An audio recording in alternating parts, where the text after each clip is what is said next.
যিনি এখন লুট করে ভোট লুট করে রাজ শাসনে বসেছেন, তার তো চেয়ারে বসারই কথা নয়। তিনি কি করে বুঝবেন মানুষের দুঃখ দরদ? তৃণমূল কংগ্রেস দেখলে কয়েকটা লুম্পেন চোর চোর বলে বলে বেড়াচ্ছে। কারা এরা?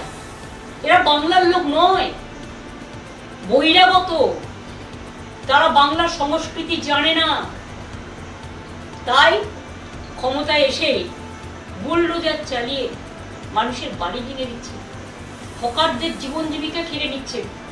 গরিব অসহায় মানুষ আজকে না খেতে পেয়ে রাস্তায় ভিক্ষে করে বেড়াচ্ছে। এমনকি কর্পোরেশনের নামে মেয়র জানে না, মিউনিসিপ্যালিটি চেয়ারম্যান জানে না, অফিসাররা ইনস্ট্রাকশন দিচ্ছে।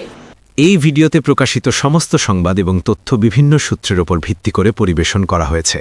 আমাদের লক্ষ্য বস্তুনিষ্ঠ সংবাদ প্রচার করা।